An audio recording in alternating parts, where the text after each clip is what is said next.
আসসালামু আলাইকুম রহমতুল্লাহি ওবরকাতুহু। সম্মানিত দর্শক, সরকার কেমন চলছে? আওয়ামী লীগের মতো, ডক্টর মোহাম্মদ ইউনূসের মতো, নাকি আওয়ামী লীগের চেয়ে খারাপ, কিংবা ডক্টর মোহাম্মদ ইউনূসের চেয়েও খারাপ? তারেক রহমান সাহেব আসলে কার মতো? তিনি তার বাবার মতো, মায়ের মতো, নাকি মার্টিন লুথার কিংয়ের মতো? এই বিষয়গুলো নিয়ে খুব দ্রুত আলোচনার সময় এসে গেছে। কারণ চারিদিক থেকে বহু ফিসফাস, বহু অশনি সংকেত। যদি সরকারের একদম শুরুতে আমরা এই সরকারকে একটি নির্দিষ্ট ট্রেনে উঠিয়ে দিতে না পারি, তাহলে এই ট্রেনের আমরা যারা যাত্রী আছি তারা সবাই বিপদগ্রস্ত হব। যখন বিপদ আসে তখন, বা যখন প্রলয় আসে, তখন দেবালয়ও প্রশ্রয় পায় না, দেবালয়ও রক্ষা পায় না। আপনি গিয়ে মসজিদে বা মন্দিরে গিয়ে আশ্রয় নেন, যুদ্ধের সময়, বিপদের সময় কেউ আপনাকে রক্ষা করতে আসবে না। আজ আওয়ামী লীগের পরিণতি দেখেন। বড়জোর 1001 জন মানুষ দুর্নীতির সঙ্গে জড়িত ছিল, কিন্তু বাকি 999 জন মানুষ সাফার করছে। এই 999 জন মানুষের বড় দোষ ছিল, তারা সময় মতো মুখ খুলেনি, দলবাজি করেছে। আর দলের বিরুদ্ধে কথা বলা যাবে না। দুই একজন যারা কথা বলেছি আমরা, আমাদেরকে দল থেকে একেবারে দূরে রাখার জন্য তারা সবাই হই হই রই রই করে উঠত। বিএনপির অবস্থা এখন তদ্রূপ হচ্ছে। বোঝার চেষ্টা করুন, গত 17টি বছর ধরে বিএনপির অবস্থা কীরকম ছিল, অথচ মাত্র 80 দিনে তাদের অবস্থা এমন হয়ে গেছে, তাদের চেহারা, সুরত, কথাবার্তা, আচার আচরণ দেখে মনেই হয় না যে কোনো জন্মে তাদের কোনো বিপদ ছিল। অ্যাজ ইট ইজ সরকার তার এমনভাবে চালাচ্ছে, মনে হচ্ছে গত 17 বছর আওয়ামী লীগের শাসন আর 2 বছর বা 1.5 বছর ইউনূসের শাসন, 18.5 বছর আর 11-র 2 বছর, এই পুরো সেই প্রায় 21 বছর। এই 21 বছর আসলে বিএনপি সরকার চালিয়েছে। তার একটার পর একটা খাল উদ্বোধন করছে, ব্রিজ উদ্বোধন করছে, প্রকল্প নিচ্ছে। অ্যাজ ইট ইজ মনে হয় যে এগুলো সব রেডি করা ছিল, এবং তারা বলছে এগুলো আমরা করেছি। পদ্মা ব্যারেজ, আরে বাবা, একটা পদ্মা ব্যারেজ প্রকল্প রেডি করতে অন্তত 4 থেকে 5 বছর সময় লাগে। এটার ভূমি জরিপ, এটার সাইট সিলেকশন, এটার বাজেট করা, এটার নকশা করা ইত্যাদি অনেক কিছু। একনেক পর্যন্ত পৌঁছাতে এরকম একটা প্রকল্পের কম করে হলো 5 বছর সময় লাগে। পুরো কাজটি সেই শুরু হয়েছে পদ্মা ব্যারেজ বলতে গেলে পাকিস্তান জমানা থেকে। এটা ধীরে ধীরে মডিফাই হয়েছে।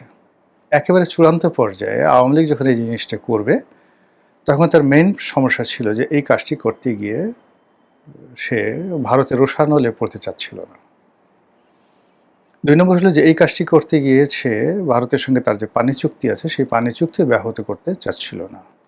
সে ভারতকে রাজি খুশি করিয়ে এই কাজটি করাতে চাচ্ছিল। আর এখন সরকার এটা প্রকল্পটা গ্রহণ করেছে। এখন যদি ভারত পানি না ছাড়ে, এই প্রকল্পের 2 পয়সার ভ্যালু নিয়ে এটা একটা আমাদের জন্য গোদের উপর বিস্ফোরা হয়ে যাবে। পদ্মা নদীর এখন যতটুকু অবস্থা আছে তার চেয়ে আরও খারাপ হয়ে যাবে।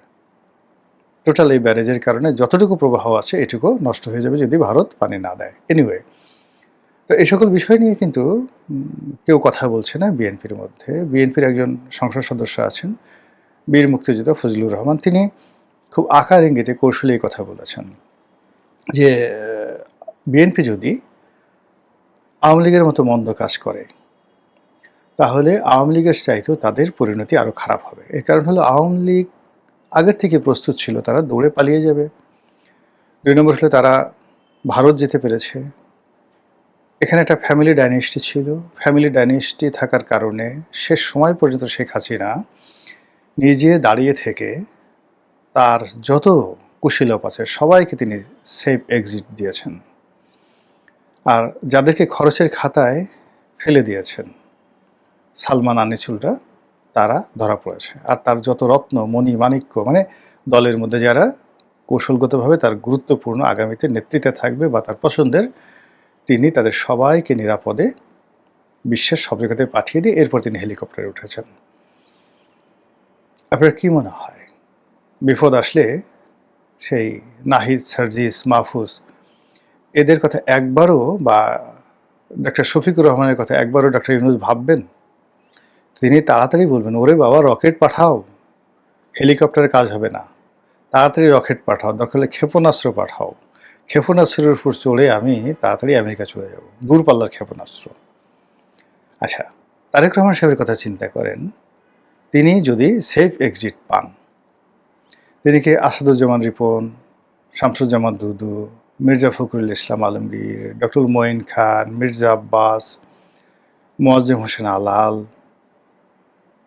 হাবিবুন নবী খান সোহেল, এরকম অসংখ্য মানুষ ৩০০-৪০০ মামলা নিয়ে গত ১৭টা বছর ধরে যারা রক্ত পানি করে দিয়েছেন, ক্ষমতায় এখন বিএনপি এমনিই খোঁজ রাখেন, আর বিপদের সময় এদের খোঁজ রাখবে?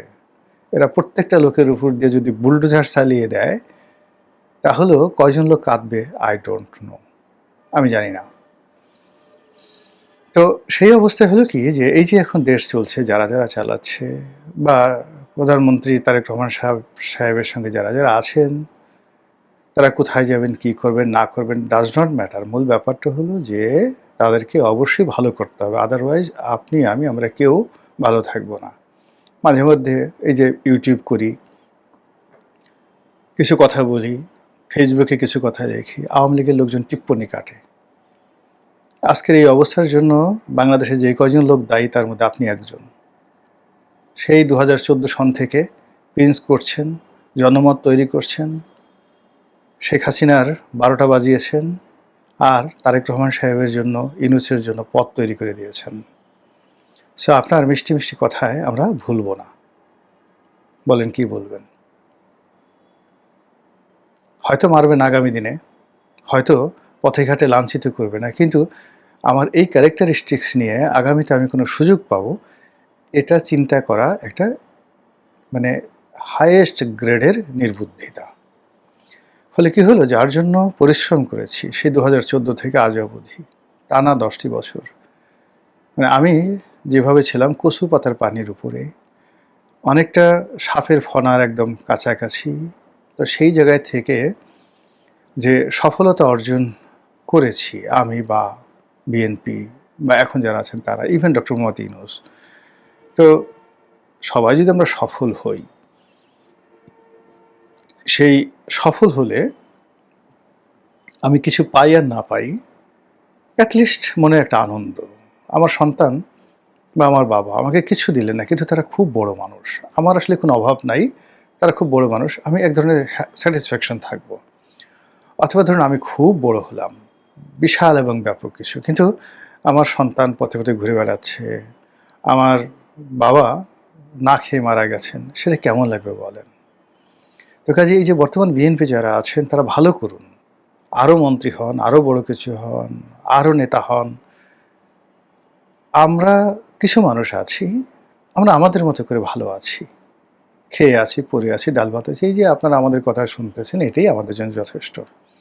তো সেই দিক থেকে এই যে বিএনপি যে ভালো করবে বা ভালো করবে না, এই বিষয়গুলো নিয়ে আসলে খোলামেলা কিছু কথাবার্তা বলা উচিত। তো ফজলুর রহমান সাহেব যেটা কথা বলেছেন, যে বিএনপি যদি আওয়ামী লীগের মতো মন্দ কাজ করে, তাহলে তাদের পরিণতি আরও খারাপ হবে। যেহেতু তিনি বিএনপির পোর্টফোলিওতে আছেন, বিএনপির চেয়ারম্যানের উপদেষ্টা, তিনি যেহেতু বিএনপি দলীয় সংসদ সদস্য, ফলে তাকে খুব গুণে বেছে কথা বলতে হবে। কিন্তু আমার জন্য তো আসলে ওই ধরনের কোনো লিমিট নেই, আমার বিএনপির কোনো সাধারণ সদস্যপদ নেই, আমি বিএনপির কোনো পদ পদবিতে আগামীতে যাওয়ার 1% সম্ভাবনা নাই। এমনকি যদি দলের কেউ বলেনও, অনুরোধও করেন, এখানে শতভাগ নিশ্চিত থাকেন যে এই বয়সে এসে আমি আর নতুন করে দলীয় রাজনীতিতে জড়াবো না। কিন্তু বিএনপির প্রতি আমার সফট কর্নার থাকবে। কোনো সরকারি পদ পদবি থেকে শুরু করে কোনো কিছুতেই দেখবেন না আমাকে। বললেও মানে যদি এখানে স্বয়ং প্রধানমন্ত্রীও বলেন এটা হবে না। তো কাজেই আমার যে বক্তব্য সেই বক্তব্যটা হলো নির্লোভ। সেই বক্তব্যটা হলো যে নিরপেক্ষ, উইদাউট প্রেজুডিস। এই দলে 2018 সন থেকে আছি, সরাসরি ইলেকশন করেছি। এ দলের যে কোনো পদ পদবি, তারপরে এমপি হওয়া, মন্ত্রী হওয়া, এটা আমার জন্য খুবই সহজ একটা বিষয় ছিল, সহজলভ্য ছিল, হয়তো এখনও আছে। কিন্তু আসলে আমার মনে হচ্ছে আমি এখন যে কাজগুলো করছি এটাই আমার জন্য উপযুক্ত এবং এখানে আমি কমফোর্ট জোনে আছি। তো সেই কারণে বিএনপির যে কোনো কথা আমরা সুন্দর করে বলতে পারবো। ফজলুর রহমান সাহেব যেটা বলতে পারেননি আমি বলছি যে বিএনপি এই অল্প সময়ের মধ্যে আওয়ামী লীগ গত 17 বছরে যা কিছু করেছে তার চেয়ে গত 17 মাসে বিএনপি তার চেয়ে বেশি খারাপ করেছে, বিশেষ করে চাঁদাবাজির ক্ষেত্রে, বিশেষ করে বিশৃঙ্খলা তৈরি করার ক্ষেত্রে, বিশেষ করে রাজনীতিতে পরিপক্কতা দেখানোর পরিবর্তে অপরিপক্কতা প্রদর্শনের ক্ষেত্রে আওয়ামী লীগের চাইতে, অর্থাৎ 17 বছরে যা করেছে 17 মাসে এই 3টা সেক্টরে আরও খারাপ কাজ করেছে। আর যে কাজগুলো এখন তারা করছে, বিশেষ করে শিক্ষা প্রতিষ্ঠানগুলোতে ছাত্রদলের কোথাও সুসংগঠিত একটি সংগঠন নেই। আজকে আমি যখন এই কাজটা মানে এই ভিডিওটা করছি তখন গাজীপুরে যেটা ডুয়েট, সেখানে ভিসি নিয়োগকে কেন্দ্র করে প্রচণ্ড মারামারি হচ্ছে। এটা থামবে না। এবং ঢাকা বিশ্ববিদ্যালয়ে যদি এই মারামারি হয়, বুয়েটে এটা হয়, ঢাকা কলেজে এটা হয়, বিশ্বাস করেন শিবিরের সঙ্গে ছাত্রদল কতটা পারবে আই ডোন্ট নো। এবং আজকের দিন পর্যন্ত চট্টগ্রাম বিশ্ববিদ্যালয়, রাজশাহী বিশ্ববিদ্যালয়, ঢাকা বিশ্ববিদ্যালয়, সিলেটের শাহজালাল বিজ্ঞান ও প্রযুক্তি বিশ্ববিদ্যালয়, এই জায়গাগুলোতে ছাত্র লীগ এবং ছাত্র শিবির তারা যেভাবে ওত পেতে বসে আছে ছাত্রদলকে ধরার জন্য, এখানে সংঘর্ষ যে কোনো সময় বেঁধে যেতে পারে। এবং যখনই জামাত নিজেকে কমফোর্ট মনে করবে না, তখন সঙ্গে সঙ্গে সেখানে মানে যাকে বলা হয় গন্ডগোল লেগে যাবে। অনেকে হয়তো বলার চেষ্টা করছেন যে বিএনপির সঙ্গে জামাতের যে সম্পর্ক আমাদের এবং মামুদের এরকম গোপনে গোপনে, কিন্তু ঘটনা না, তলে তলে ঘ্যাসাং হয়ে গেছে। কেউ বলতে পারছে না, বিকজ স্টিল মধ্যে মানে বিএনপি, ডক্টর মোহাম্মদ ইউনূস এবং জামাতের মধ্যে এখনো আমেরিকা একটা সংযোগ স্থাপন করার চেষ্টা করছে। কিন্তু তৃণমূল থেকে শুরু করে জেলা পর্যায় থেকে বিভাগীয় এবং কেন্দ্রে এই হিংসা, দেশ ঘৃণা ছড়িয়ে পড়েছে। ইসলামী ব্যাংক অন্যান্য 5টা ব্যাংক নিয়ে যা কিছু হচ্ছে, সেখানে বড় বড় সরকারি পদ পদবিগুলো নিয়ে যা হচ্ছে সবগুলো তছনছ করে দেওয়া হয়েছে। শিবিরের এবং জামাতের যত লোক আছে সবগুলোকে ঝেঁটিয়ে বিদায় করা হচ্ছে এবং তাদেরকে মনে করা হচ্ছে আওয়ামী লীগের চেয়ে বড় শত্রু। আওয়ামী লীগের যারা লোকজন আছেন অনেকে টাকা পয়সা দিয়ে ঠিকই ম্যানেজ করেছেন, কিন্তু যারা চিহ্নিত শিবির হয়ে পড়েছেন তারা একজনও ম্যানেজ করতে পারেননি। অনেক টাকা দিয়ে একজন এসপি গেছেন, শিবিরের একজন এসপি, জামাতের একজন এসপি একটা জেলাতে, কিন্তু অল্প দিন 15 দিনের মাথায় তাকে বদলি করে দেওয়া হয়েছে, ধরা পড়ে গেছে তিনি জামাতের লোক। এরকম ঘটনাগুলো ঘটছে সব জায়গাতে। এগুলো নিয়ে প্রচণ্ড বিরোধ। কিছু কিছু জায়গাতে বাহিনীগুলোর মধ্যে, সেক্রেটারিয়েতে, সরকারি অফিসে এমন অবস্থা হয়ে গেছে যেটা আওয়ামী লীগ জমানাতে এটা ছিল না। আপনি আগে নিয়ন্ত্রণ প্রতিষ্ঠা করেন অ্যাট ফার্স্ট, তারপর দলবাজি করেন। আপনার নিয়ন্ত্রণ নাই, আপনি দলবাজি করলেন। বিরাট একটা সৈন্যবাহিনী, তাদের কাউকে ছিলেন না। কথায় কথায় সেখানে গিয়ে আপনার মামুকে, আপনার খালুকে, আপনার ভাতিজাকে, আপনার ছেলেকে কমান্ডার ইন চিফ বানিয়ে বললেন যাও যুদ্ধ করো। কোনোদিন যুদ্ধ হবে না, আগে বাহিনীটা তৈরি করেন। তো সেই জায়গাটা হয়তো এখন যে কাজটা বিএনপি করছে দলবাজি, এটা আরও 2 বছর পরে করলে ভালো হতো। কিন্তু তা না করে এখন ফার্স্টে আজকের দিনে আমাদের ঢাকা মেট্রোপলিটন কমিশনার লাগবে, সিএমপির কমিশনার লাগবে, গাজীপুর জিএমপির কমিশনার লাগবে, সিলেটের কমিশনার লাগবে, সবগুলো এসপি টেসপি সব লাগবে নিজেদের। ফলে যা হবার তাই আলটিমেটলি হয়ে গেছে। Banking sector administration. এর বাইরে বিভিন্ন সেই বিশ্ববিদ্যালয়ে ভিসি নিয়োগ করা, প্রক্টর নিয়োগ করা, তারপর সেই যে ছাত্র সংগঠনের দাপট দেখানো, এই কাজগুলো কোনো রকম প্রস্তুতি ছাড়া, কোনো রকম গ্রাউন্ড ওয়ার্ক ছাড়া তারা শুরু করে দিয়েছে। ধরুন কুষ্টিয়া বিশ্ববিদ্যালয়, চট্টগ্রাম বিশ্ববিদ্যালয়, কুষ্টিয়া মানে ইসলামী বিশ্ববিদ্যালয়, এখানে তো আসলে অ্যাবসলিউটলি জামাত শিবিরের আধিপত্য। 3টা বিশ্ববিদ্যালয়, একেবারে 4টে বিশ্ববিদ্যালয়, শাহজালাল বিজ্ঞান প্রযুক্তি, রাজশাহী বিশ্ববিদ্যালয়, তারপর এই যে কুষ্টিয়াতে ইসলামী বিশ্ববিদ্যালয় এবং চট্টগ্রাম বিশ্ববিদ্যালয়। এখানে যে কোনোভাবে রেজিমেন্টাল ফোর্সের সাথে লড়াই করার, ফাইট করার শক্তি জামাত শিবিরের আছে। তো সেখানে আপনি ভিসি নিয়োগ দিবেন, সেখানে আপনি প্রক্টর নিয়োগ দিবেন, আপনার ভিসি প্রক্টরের অবস্থা তাদের জীবনে তো টানাটানি লেগে যাবে আর কদিন পরে। এবং 1, 2, 3টা জায়গাতে যে তখন ভিসিরা মার খাবেন, প্রক্টররা মার খাবেন, এগুলো তো এখন ডালভাত হয়ে গেছে। ভিসি মারা, প্রক্টর মারা, এগুলো তো এখন একটা গর্বের বিষয় হয়ে গেছে। গালে 2টা চল বসায় দিল। এই যে কাজগুলো হয়েছে, এই কাজগুলো আওয়ামী লীগের সাথে আরও খারাপ অবস্থায় চলে গেছে। এরপর হলো টাকা খরচ। সরকার যে খাতে টাকাগুলো খরচ করছে, it is not a smart. আপনি চিন্তা করেন, সব জায়গাতে পাইকারি হারে কার্ড দেওয়া হচ্ছে। ধরেন গড়ে যদি 5 কোটি কার্ড দেওয়া হয়, একটা কার্ড তৈরি করতে যদি 100 টাকা লাগে, 5 কোটি ইন্টু 100, 500 কোটি টাকা খালি আপনি কার্ড তৈরি করতে দিলেন, 500 crore টাকা। যেই কাজটা পেয়েছে তার খরচ যাবে 20 টাকা করে পার কার্ডে বা 10 টাকা করে পার কার্ডে, বাকি লাভ। এগুলো না অনেক সময় হয় কি, পুনর্বার মুশিক ভব। খুব নির্মম একটা বাজে কথা বলি, গত যে 2001 সন থেকে যে 6 সন, যখন এই হাওয়া ভবনের গ্যাংগুলো যারা ছিল, তাদের বদনামগুলো কি ছিল বলেন তো? বড় বড় নিয়োগ বদলে ছিল না, কিন্তু একেবারে রাস্তার যে চাঁদাবাজি, সেই চাঁদাবাজির অংশ হাওয়া ভবনে যেত, ঘুষ দুর্নীতির একটা অংশ সেখানে যেত, এই বদনামটা ছিল। আচ্ছা, এই যে আরাফাত রহমান কোকো, তারেক রহমান সাহেব, তাদের বদনাম কেন হয়েছিল? সদরঘাটে তারা 3-4টে লঞ্চ, একটা লঞ্চের দাম হয়তো 20 লাখ টাকাও না ওই জমানাতে। কি কোকো 1, 2, 3।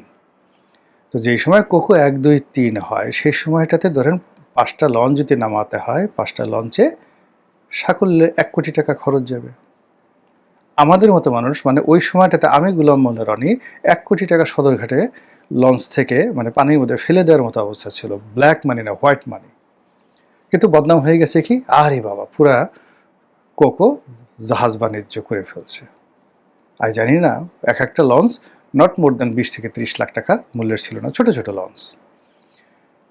সোনালী ব্যাংক থেকে 35 কোটি না 40 কোটি টাকা নিয়ে কি করলো, ডান্ডি ডাইং করলো। সেই ডান্ডি ডাইং কোথায়? কম্পোজিট, ওয়ান কম্পোজিট কোথায়? এরপরে কি করলো, মার্শাল ডিস্টিলারিজ করলো। মার্শাল ডিস্টিলারিজ করলো এবং সেখানে মদ তৈরি হবে। সব জায়গায় বদনাম শুরু হয়ে গেল যে এই সরকারের যারা লোকজন, তারেক রহমান সাহেব, এরা মদের ব্যবসা করতেছে। আচ্ছা বলেন তো, আর লাগে? আচ্ছা, গন্ডগোল লাগলো, বলেন তো, মাহিবি চৌধুরী এবং বি চৌধুরী, বদরুদ্দোজা চৌধুরী, তাদের সাথে আসলে সম্পর্কটা নষ্ট হলো কেন? নষ্ট হলো এই যে ঢাকা শহরে যে এই যে বিল বোর্ডগুলো আছে না, এই বিল বোর্ডের ব্যবসা নিয়ে, বিটিভির যে বিজ্ঞাপন ব্যবসা নিয়ে, এই ব্যবসা নিয়ে কোকোর সাথে, মাহিবি চৌধুরীর সাথে, বা হাওয়া ভবনের কোনো গুরুত্বপূর্ণ ব্যক্তির সাথে, বা কোকোর কোনো বন্ধুর সাথে মাহিবি চৌধুরীর দূরত্ব, এটাই আমরা শুনেছি। বলেন তো, এই যে রাস্তায় কে বিলবোর্ডটা নেবে, সাইনবোর্ডটা নেবে? এরপরে হঠাৎ করে ঢাকা সিটি কর্পোরেশনের সৌন্দর্য বর্ধনের কাজ কে করতেছে? সব জায়গাতে নাম হয়ে গেল কোকো করতেছে, কোকো করতেছে, তারেক জিয়া করতেছে। সত্য মিথ্যা আমরা কিছু জানি না, কিন্তু পুরো রোড ঘাট, রাস্তা বড় হচ্ছে, এখানে কটা গাছ লাগানো হচ্ছে, ই হচ্ছে। কয়টা টাকা? এইগুলো কেউ করে? কোনো প্রয়োজন নাই। সরকারের এত সুন্দর সুন্দর প্রকল্প আছে, যেখান থেকে এই যে ধরুন শেখ হাসিনার লোকজন 1000 কোটি টাকা নিয়ে গেছে, কেউ টের পায়নি। তো অথচ আপনি 10 কোটি টাকা 20 কোটি টাকা লাভের জন্য কি বদনাম। ক্লাব পাড়াগুলোতে জুয়া খেলা চলতো, ওখানে সেই ব্রাদার্স ক্লাব, বিভিন্ন ক্লাব, এবং সেখানে একটা গ্রুপই গড়ে উঠেছিল ওই সময়টাতে। এখন এইবার এসে দেখেন যে কাজগুলো হচ্ছে, কাঠ বানাতে হবে, খাল কাটতে হবে, যে দেখেন খাল কাটা নিয়ে কি হচ্ছে। ফলে এইগুলোর যে জাস্ট শুরু হলো তো মাত্র 70-80 দিন, আপনি 3 মাস 4 মাস যেতে দেন, 6 মাস যেতে দেন, এই অক্টোবর নভেম্বরের মধ্যে দেখবেন যে এইগুলোর দুর্গন্ধ কিভাবে ছড়ায়। জামাত এখন যে ভাষায় কথা বলছে, এনসিপি যে ভাষায় কথা বলছে, নাসিরুদ্দিন পাটোয়ারিরা যে ভাষায় কথা বলছে, এমনকি একসময় যারা মানে জনাব তারেক রহমান সাহেবের ব্যাপারে যাকে বলে জীবন দিয়ে দিত, সে আমতারেক তো একটা সময় পিনাকির পক্ষে কথা বলতো, একসময় জামাতের পক্ষে কথা বলতো, আবার বিএনপির পক্ষে কথা বলা শুরু করেছে। কিন্তু এখন আপনি গিয়ে দেখেন আমতারেক ইজ নট হ্যাপি। এরকম মানুষের মুখ আপনি বন্ধ করতে পারবেন না। তো এর ফলে কি হচ্ছে, সরকার দ্রুত জনপ্রিয়তা হারিয়ে ফেলবে, সরকার দ্রুত বদনামের শিকার হয়ে পড়বে। আর আমাদের দেশে ভালো কাজ করে জীবনে কেউ রিওয়ার্ডেড হয়েছে, নট লাইক দ্যাট। আবার মন্দ কাজ করে মানুষ শাস্তি পেয়েছে, সেটাও বলা যাচ্ছে না। একটা মধ্যপন্থা অবলম্বন করতে হয়। খুব বড় মেধাবী লোক আমাদের দেশে পয়দাই হয় না, এই জমিন ওই ধরনের কেউ পয়দা করতে পারবে না, কোনোদিন করতে পারে নাই।